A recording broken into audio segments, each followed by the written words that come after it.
Contextos. De política y políticos. El contexto político. Con nosotros el licenciado Luis Fernando Salazar Woolfolk, abogado y analista político. En este contexto político, Luis Fernando, bienvenido, buen día.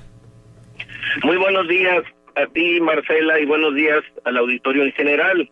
Y hoy trataremos el tema del aborto, en virtud de que existe un proyecto de sentencia respecto de este tema en la Suprema Corte de Justicia de la Nación, que será analizado y probablemente resuelto el día de hoy, salvo un cambio que hubiera de última hora. Y es que existe este proyecto de sentencia, se refiere al amparo que solicita una mujer que alega que la ley que le prohíbe abortar es violatoria de sus derechos fundamentales como persona humana.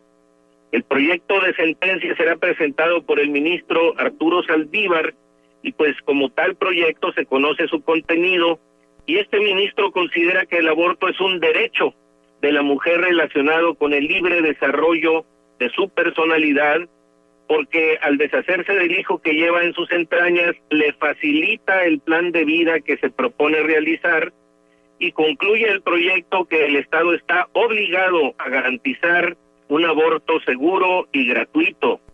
Entre otras consideraciones, el ministro Saldívar asegura que el aborto debe ser regulado sin discriminaciones y en perspectiva de género, porque la prohibición vulnera la autonomía y la dignidad de las mujeres embarazadas que desean abortar. La opinión del ministro está en línea con un criterio que campea en la Organización de las Naciones Unidas, según el cual el embarazo no deseado es una forma de tortura en contra de la mujer encinta. El proyecto del ministro pone de manifiesto una deshumanización y un desprecio por la vida y los derechos del niño que ponen los pelos de punta. Además establece una oposición dialéctica entre los derechos del niño y de su madre, que es causa de división entre los mexicanos y de rompimiento del tejido social en su parte más íntima, que es la relación madre e hijo. El aborto implica causar la muerte del individuo humano en el seno de su madre. Desde tiempos del derecho romanos se ha considerado al niño por nacer como una persona jurídica que es titular de derechos, y el derecho civil mexicano sostiene esta postura hasta nuestros días, porque reconoce a la criatura por nacer el derecho de heredar. Sin embargo, diversas tendencias promovidas desde centros de poder internacional interesados en acabar con la familia natural impulsan el aborto con propósitos de ingeniería social y control de la natalidad. A esas tendencias responde la legalización del aborto, aprobada por la Asamblea Legislativa del entonces Distrito Federal el 24 de abril de 2007, mediante una ley que generó políticas públicas de apoyo a la práctica gratuita del aborto por instituciones de gobierno que, habiendo sido creadas en pro de la salud, ahora son utilizadas como centros de exterminio. Una vez aprobada la ley, fue objeto de una controversia constitucional planteada por la Procuraduría General de la República en tiempos de Felipe Calderón, y en agosto de 2008, la Suprema Corte resolvió que la ley que promueve el aborto no es inconstitucional, porque a juicio de la Corte, el texto de la Constitución General de la República no dice de modo expreso que la Constitución proteja la vida humana precisamente desde el momento de la concepción.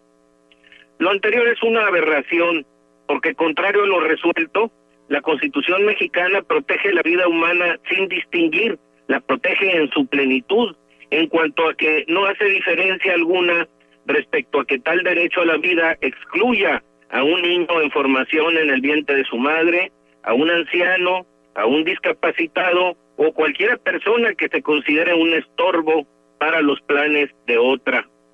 Frente a la tendencia inicua que es objeto de comentario, en 18 estados de la República, a petición de la sociedad civil, legisladores que están en favor de la vida modificaron en cada caso la constitución de esas entidades federativas para el efecto de enfatizar en forma expresa e inequívoca que la protección constitucional de la vida humana inicia al momento de la concepción. Lo anterior implica que si el proyecto abortista que propone el ministro Saldívar es aprobado por el Pleno de la Suprema Corte de Justicia, además de profundizar la ruptura del tejido social que ya existe, será causa de un conflicto de leyes a nivel de pacto federal en torno a la protección de los derechos del niño. El tema del aborto es cosa de vida o muerte. Los grupos de la sociedad civil que son defensores de los derechos del niño anuncian que el día de hoy se manifestarán frente al edificio de la Suprema Corte en la Ciudad de México, y con un ecógrafo conectado a un aparato que amplifica los sonidos 10,000 veces, harán sonar los latidos del corazón de un niño en el vientre de su madre, para que los ministros escuchen la voz de los que no tienen voz, Marcela. Es un tema que en este momento, pues hay polaridad, ¿no? Respecto a la actitud y a la manera en que se plantea y que se ve. Ciertamente que hace un rato hablaba de que está pasando en todo el mundo, ¿no? Después del atentado que hubo en Estambul, lo que menos respetamos los seres humanos es la vida de los seres humanos. En cualquiera de sus periodos y estadios, desde la concepción misma, desde que está el bebé en el vientre de la madre, los niños que son los niños migrantes, la cantidad de niños que está por morir es impresionante, los jóvenes que mueren también a resulta de guerras fratricidas, pero también guerras contra la delincuencia organizada.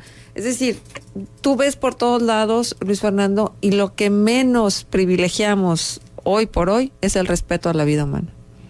Así es. Sobre todo en este caso del aborto que mencionamos, hay una indefensión de la víctima que verdaderamente impresiona. Pero es cierto, en prácticamente todas las actividades humanas, pues vemos una especie de desprecio a la vida. Es una cosa que pues nos lastima a todos. Además, resulta inexplicable porque es la parte, valga la redundancia, vital, esencial, primaria. Lo primero es existir y luego pues ya veremos el modo de existir.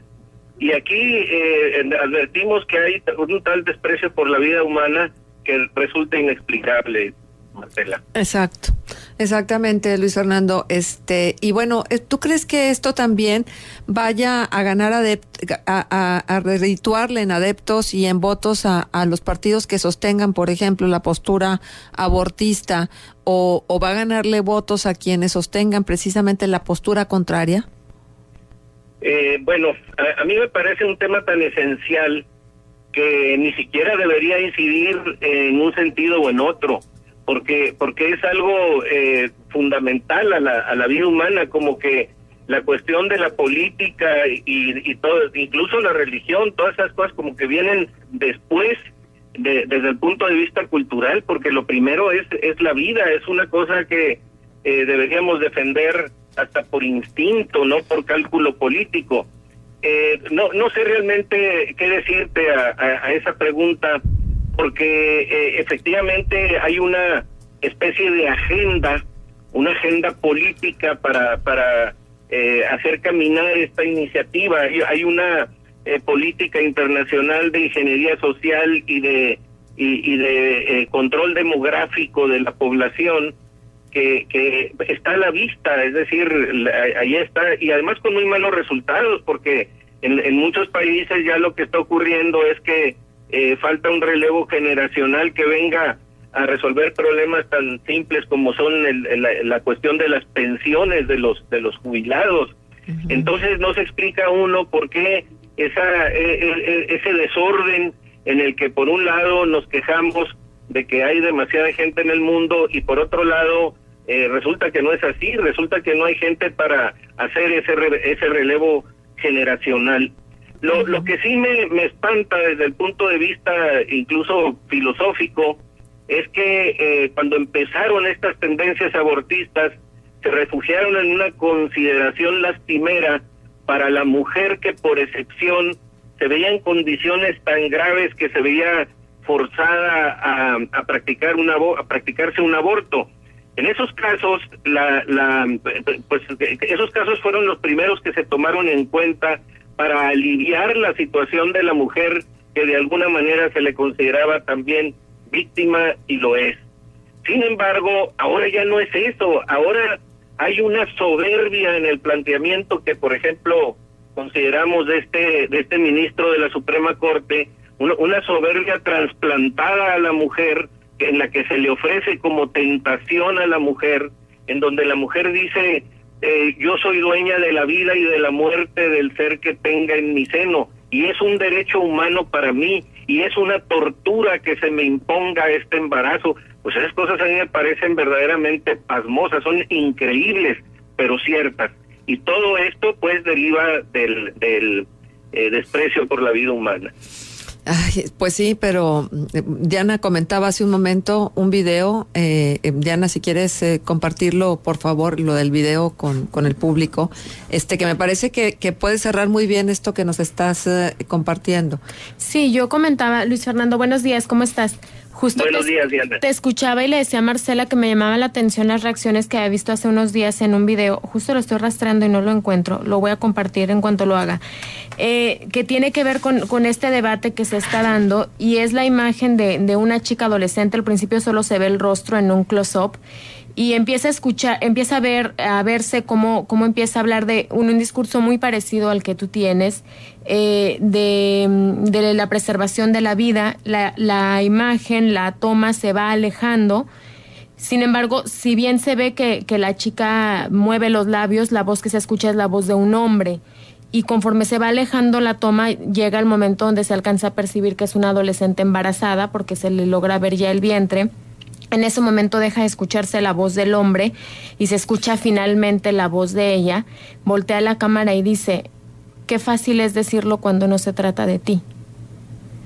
Entonces, sí, bueno, no sé si se plantea, si el debate está cobrando una fuerza histórica, como tú bien lo planteas, ¿no? Y las posturas van a ser, en ambos sentidos, cada vez más fuertes. Sí, bueno, yo diría dos cosas. Es una cosa que nos pasa a todos, es decir, aunque los hombres no nos embaracemos, pues lo cierto es que es una cosa que le está pasando a la humanidad, este debate. No es una cosa a la que permanezcamos ajenos, y por eso es que en un momento dado el primer paso de este proceso empezó despenalizando el aborto realizado por la mujer. Hay una despenalización, sobre todo en ciertos casos extremos de violación, etcétera, que de alguna manera no justifican, pero sí eximen de la pena que deriva de la realización del acto. Todo esto yo puedo entenderlo, ¿verdad? Se basa en un principio jurídico del estado de necesidad, en el cual en un momento dado, si dos personas naufragan en el mar y las dos están asidas, están flotando del mismo salvavidas, pues y que no alcanza para ambas, puede ser que una mate a la otra. Bien. En ese caso existe se exenta de responsabilidad, porque se dice hay un estado de necesidad. Eso lo entiendo perfectamente, es decir, entiendo también que puede haber una exención de la responsabilidad. Bien. Pero erigir esto en un derecho humano, disponer de la vida de otro, eso francamente no tiene ninguna justificación, ni biológica, ni antropológica, ni cultural. Bien, Luis Fernando, pues te agradecemos mucho tu colaboración y tus comentarios. Luis Fernando Salazar Gulfo estuvo con nosotros en el Contexto Político. Gracias. Muchas gracias a ustedes. Hasta la próxima.